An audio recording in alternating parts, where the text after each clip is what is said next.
Cada tanto aparece un evento capaz de transformar la forma en que vemos la salud. Llega el Congreso Internacional de Biomagnetismo, un encuentro creado para quienes sienten la llamada de ayudar, sanar y aprender.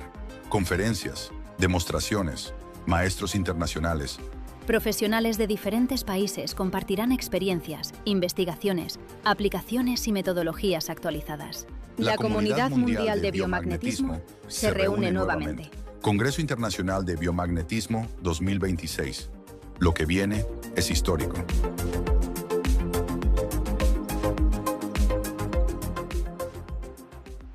Muy buenas tardes a todos. Bienvenidos a este Congreso Internacional de Biomagnetismo 2026. Hoy, 16 de mayo del 2026. Aquí estamos transmitiendo desde Argentina. Suena como programa de televisión vía satélite, pero no es tan así. Ahora, gracias a la tecnología, podemos hacer esto desde la comodidad de nuestros hogares sin ningún tipo de problema.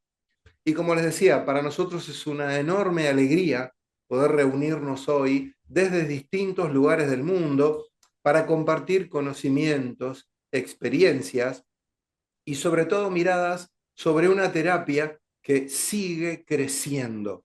Así es, sigue creciendo gracias al compromiso, la investigación y la entrega de tantos profesionales. Y tantos profesionales, me refiero a millones de profesionales, cada uno desde su escuela, desde su formación y desde el núcleo que los agrupa para poder seguir investigando. A lo largo de este encuentro, de esta charla, vamos a escuchar diferentes voces, diferentes experiencias, distintas formas de comprender el biomagnetismo. Y quizás eso sea lo más valioso. Entender que detrás de una técnica, de cada rastreo, de cada par, hay un ser humano intentando ayudar a otro ser humano. Por eso les queremos agradecer otra vez por estar presentes, por darse este tiempo y gracias también a cada expositor que hoy comparte desde su recorrido, desde su experiencia y su corazón. Así que esperamos que disfruten profundamente este encuentro y dicho esto voy a darle la bienvenida a el doctor Jorge Mena Flores. Él es el presidente de la Asociación Internacional de Biomagnetismo, al cual me parece que es lo correcto y lo formal de alguna manera pedirle que nos dé las primeras palabras y sus primeras apreciaciones. Así que, doctor, bienvenido y lo escuchamos atentamente. Muchísimas gracias, Juan José. Gracias por toda esta magnífica iniciativa de organizar este Congreso Internacional. Coincidencialmente, hoy día 16 de mayo, aquí en Ecuador y en el mundo, celebramos la oficialización del par biomagnético en el Ecuador, es decir, el reconocimiento por parte del Ministerio de Salud, de las autoridades, si bien hubo una orden, digamos, de las instancias políticas superiores, administrativas del Estado, pero había que concretarlo y ese fue un largo camino que tomó varios años, no vamos a entrar en estos detalles, pero me alegro que estamos también y de una manera celebrando este alcance en Ecuador, el cual sirve como ejemplo para otros países, para otras latitudes que continúen en ese camino.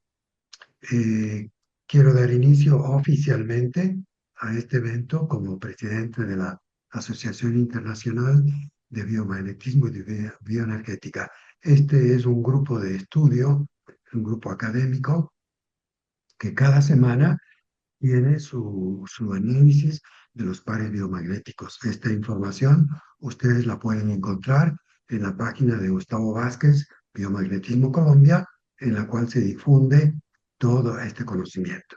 Y para empezar, pues queda, como digo, abierto este evento oficialmente y me corresponde dar inicio y para eso he elegido un tema que son el par biomagnético y los parásitos.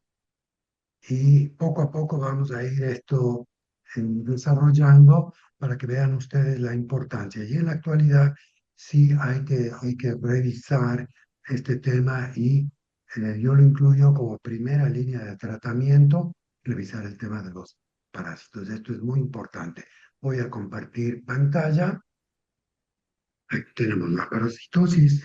En realidad es un tema mundial. Cuando hacemos investigaciones o estudiamos acerca del tema de los parásitos, encontramos que especialmente los países del sur global, como son los países de América del Sur, África, India, los países del sur de Asia, siempre hacen referencia a los parásitos. Aunque sí puede ser cierto, pero no tan cierto, porque igualmente en los países de, denominados de la parte del norte, del hemisferio norte, igual tienen cantidad de parásitos. Y para entrar en materia podemos ver nosotros aquí los parásitos como hay más de 300 especies de helmintos o gusanos, que son gusanos digamos, que están constituidos con todo el cuerpo, con todo un tubo digestivo, etcétera, etcétera. Y estos son más de 300 especies. Y tenemos en cuanto a protozoarios, que son parásitos unicelulares, también hay más de 70 especies. Entonces, la pregunta que podría venirnos a la mente es, muy bien, entonces podríamos nosotros tener alrededor de 400 pares biomagnéticos, pero no están así, vamos despacito, sin contar además que tenemos decenas de ectoparásitos y organismos oportunistas, como vamos a ir viendo. Aquí tenemos los protozoarios, una clasificación aproximada, son 70 o 90 especies. Y estos tenemos nosotros, Yardia por ejemplo, para los cuales nosotros tenemos los pares respectivos, Entomemia lítica, Plasmodium, el Toxoplasma gondii, Leishmaniasis, el Trypanosoma cruzi. Para esto tenemos pares, pero estos son ejemplos, porque son los más estudiados, más prevalentes, que causan enfermedades. También tenemos helmintos, como les digo, son más de 300 especies y ahí tenemos estos nemátodos que son gusanos redondos, como el Ascaris, el Enterobius, el Strongyloides, el Anklystostoma. Todos estos parásitos que son importantes. Y tenemos otros que son los ectoparásitos. Y estos ectoparásitos, pues tenemos todos lo que son los piojos, la sarna, las garrapatas, las pulgas, por eso se denominan ectoparásitos, porque están alrededor nuestro, están externos. Todo este componente de parásitos están afectando nuestra salud.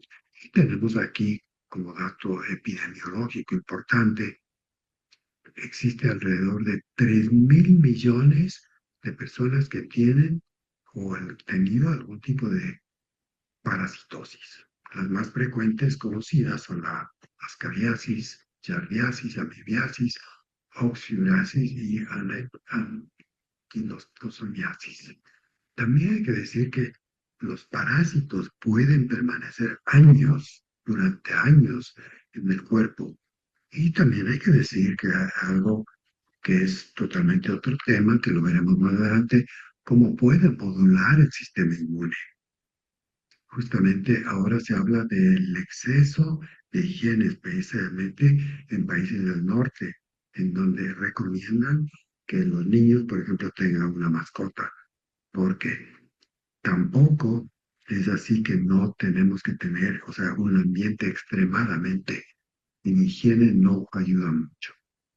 Puede alterar la microbiota intestinal, que lo sabemos, y puede producir inflamación crónica de bajo grado. Aquí tenemos aspectos modernos importantes y algunos incluso se investigan por posibles relaciones con enfermedades autoinmunes, es decir, como la miastenia gravis, como otro tipo como las mismas artritis reumatoides, tienen que ver enfermedades autoinmunes que podrían relacionarse con parásitos. Y esta es una línea de investigación muy importante, igual con fatiga crónica, trastornos neurológicos, alergias. También hay que decir que el ser humano ha convivido con parásitos durante toda su existencia. Algunos investigadores consideran que parte del aumento moderno es, por ejemplo, el caso de las alergias. O sea, hay un aumento de parásitos. Tenemos que entender en este punto que el estilo de vida moderna no nos ayuda mucho. El tipo de alimentación industrial y todo esto, el tema de los metales pesados, etcétera, eso hace que active esta respuesta del organismo como es parásitos y las enfermedades bacterianas.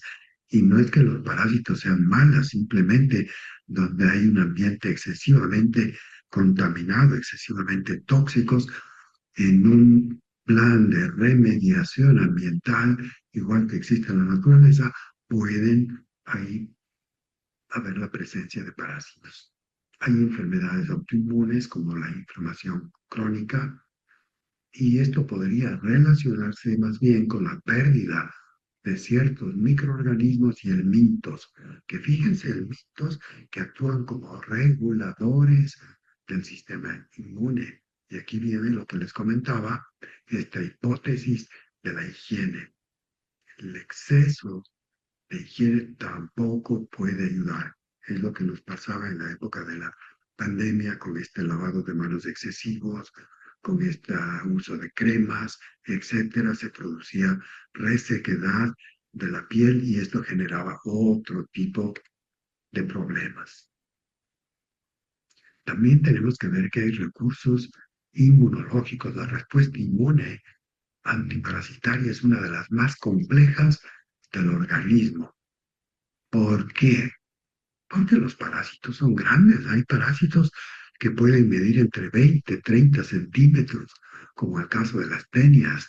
Tienen ciclos de vida complejos. Además, tienen capacidad de cambiar antígenos y se esconden dentro de las células, dentro de los tejidos, como pasa con estos protozoarios que estamos hablando que son unicelulares y llegan a modular el sistema inmune. ¿Por qué decimos que tienen ciclos de vida complejos? Porque están en forma de quiste, luego están en forma de larvas y luego ya se ubican en ciertos tejidos como parásitos adultos.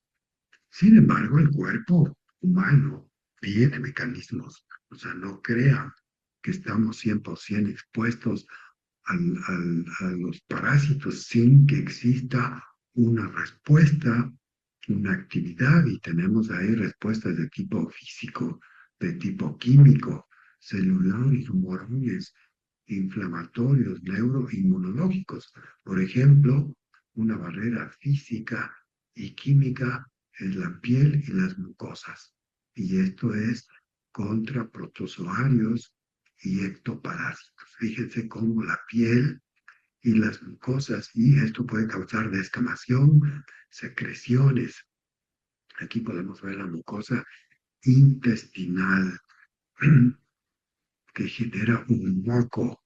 ¿Y este moco, para qué sirve el moco? Tanto en vías respiratorias como en el intestino, pues para atrapar los microorganismos y en este caso hace una barrera física química, el ácido gástrico, que como nosotros sabemos, el ácido gástrico tiene de pH 0.7. Si nos tragamos un parásito con 0.7 de ácido clorhídrico, esto simplemente se quema, destruye las formas infectantes, tanto quistes como huevos, y así es como se inicia. Igual la microbiota intestinal mantiene un equilibrio ecológico.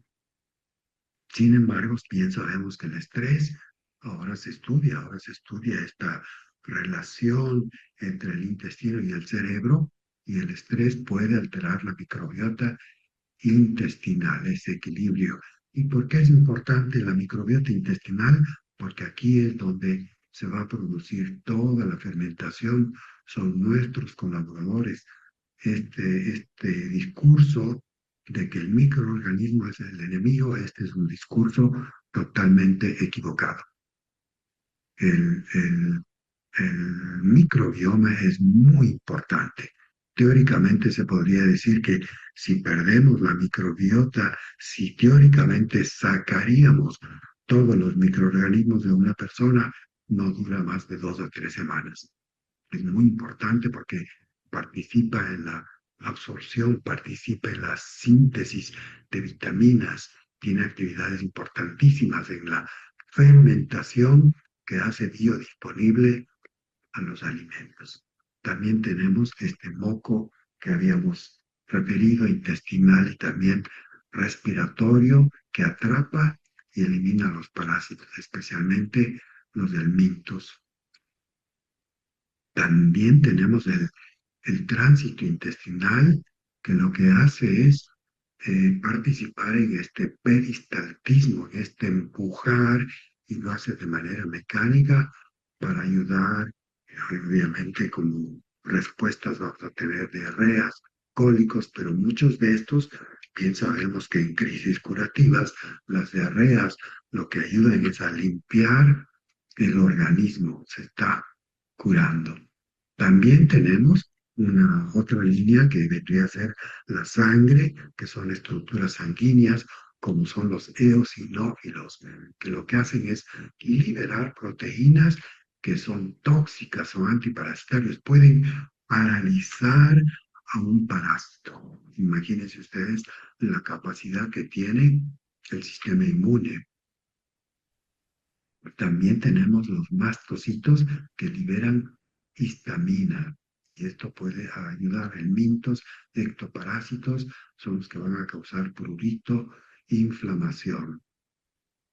También tenemos inmunoglobulinas que reconoce los helmintos. Ahí tenemos varios tipos de anticuerpos que genera de manera natural el organismo, puede causar reacciones alérgicas. Y tenemos los famosos macrófagos. Y esto lo que hacen es destruir a los microorganismos. Macrófagos. Fagos viene de fagocitosis, de comerse, de engullirlos. Y estos macrófagos pueden tener, tienen como brazos largos hasta de 30 a 40 centímetros. Entonces, fíjense ustedes qué capacidad, y están relacionados muchos de ellos con granulomas, los neutrófilos. Hablamos de los eosinófilos, y otras estructuras sanguíneas importantes son los neutrófilos, que tienen que ver con daño tisular, con inflamación. Deben ser que el mío. También tenemos los linfocitos.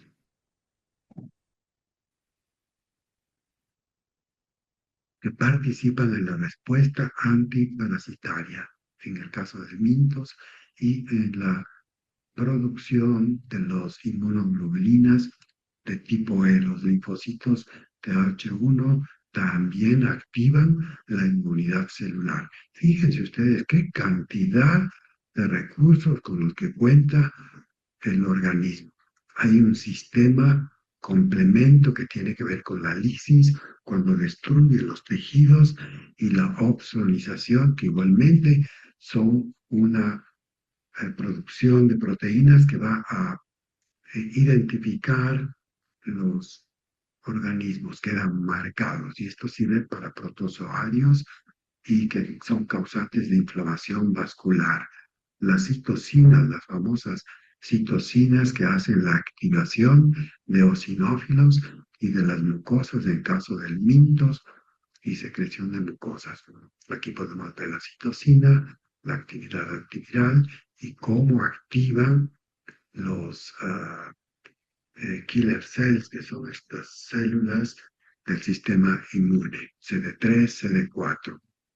Y fíjense, otro recurso adicional que tiene el organismo es la fiebre. es un ambiente hostil dirigido especialmente hacia los parásitos. Es una respuesta sistémica y nosotros como terapeutas tenemos que controlar y informar a los pacientes que no la fiebre no es mala.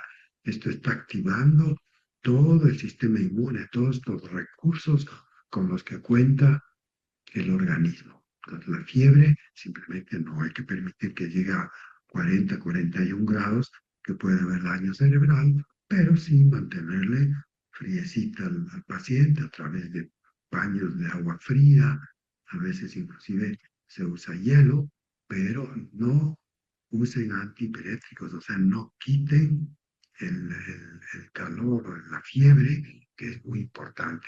Obviamente la madre está asustada de ver que el niño tiene fiebre, sabe que está enfermo, obviamente todas sus manifestaciones, su actividad varía, pero está autocurándose. Otra manera es la fibrosis, el encapsulamiento, que lo que está haciendo es, como esto que les hablaba de remediación ambiental, está aislando al parásito, a larvas, a quistes.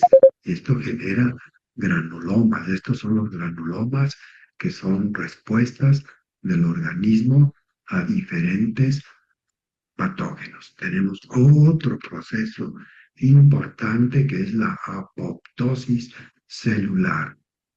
Y la apoptosis celular es una apoptosis celular programada, hay un P53 que a veces se desactiva lastimosamente y no cumple este proceso normal, pero este es un proceso normal.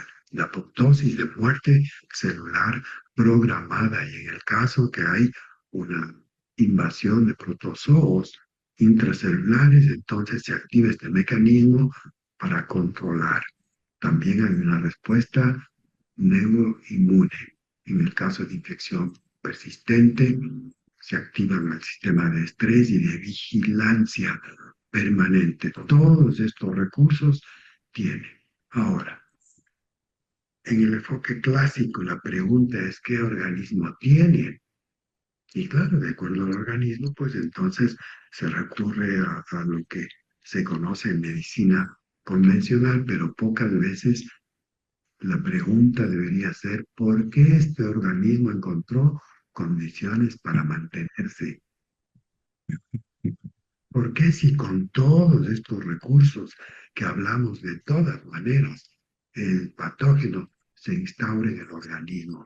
Entonces aquí tenemos que entender que no todo huésped enferma por el microorganismo, sino que muchos enferman por el terreno que lo sostiene. ¿Y qué queremos significar con eso?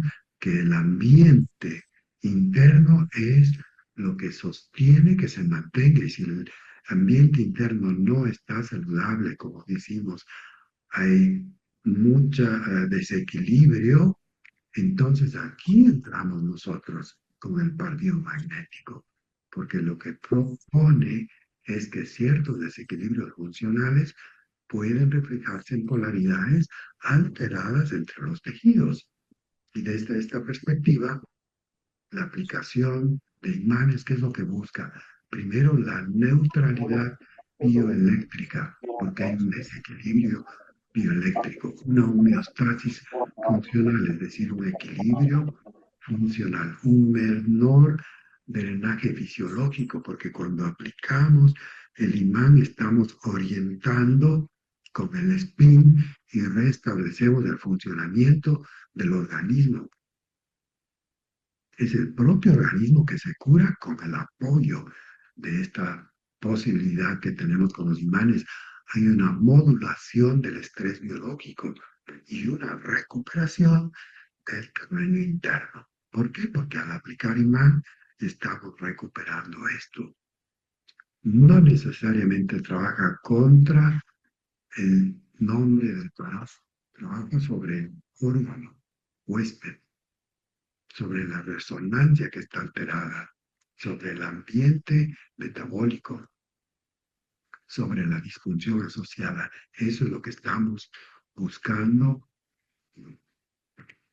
Aquí tenemos nosotros puntos específicos y ahí es donde estamos trabajando en los órganos. ¿Por qué? Porque cierto, hay que decir que los parásitos tienen su cierta predilección. Las amebas pueden irse al hígado, el cisticercos se puede ir al cerebro, hay otros microorganismos que pueden ir al área de pulmones, hay otros que van a los conductos, donde coparticipan el conducto pancreático con el conducto vesicular. ¿Por qué existen menos pares que tipos de parásitos? Obviamente, no vamos nosotros a pensar que vamos a tener 400 parásitos, uno específico para cada parásito, no, porque hay numerosos organismos que comparten nichos biológicos, como les decía, intestino delgado, los protozoarios, los helmintros, que participan en la fermentación, igualmente el colon ahí se produce la putrefacción, moco, disbiosis, en el hígado, la vesícula, hay congestión vesicular y una detoxificación lenta. En un sistema inmune deprimido hay la persistencia del oportunismo. Hay este concepto del par biomagnético que los organismos se asocian. Y cuando hay una enfermedad, digamos, hay una depresión del sistema inmune, hay un oportunismo, se asocian los microorganismos. Entonces, fíjense ustedes que un mismo par puede relacionarse con múltiples expresiones patológicas del mismo terreno. Como terapeutas más avanzados, la pregunta tiene que ser no solamente qué parásito tiene, qué el encuentro, una giardia, una ascariasis, una toxoplasmosis, no. La pregunta va más allá. Nosotros tenemos que ir más allá. ¿Cómo está digiriendo el paciente? ¿Hay estreñimiento? ¿Cómo duerme? ¿Hay insomnio? ¿Cómo maneja el estrés? ¿Hay estrés laboral? ¿Hay estrés familiar? ¿Cómo está su intestino? ¿Cómo está absorbiendo? ¿No está absorbiendo? ¿Qué inflamación se tiene? ¿Qué emociones cronifican su sistema? En el futuro de la investigación tiene que haber muchas cosas por estudiar y eso es lo que quiero dejar como parte de esta pequeña eh, charla, el par biomagnético y la inflamación intestinal, la variabilidad autonómica antes y después de las sesiones, el sueño y la recuperación energética, que hay pacientes, y este es un tema bastante serio, el tema del sueño que está implicado con reparación del cuerpo, con recuperación del cerebro, etc. También tenemos la recurrencia parasitaria y el terreno biológico, la correlación con la microbiota. El futuro no está en confrontar paradigmas, sino integrar. El parásito muchas veces es visible, pero el terreno casi siempre es invisible. La medicina del futuro debería tratar ambos, tanto el parásito como el terreno. El par biomagnético nos recuerda una gran verdad antigua y moderna a la vez. Cuando el organismo recupera el orden interno, lo incompatible pierde permanencia. Y como último mensaje, no se olvide, el microorganismo versus el terreno.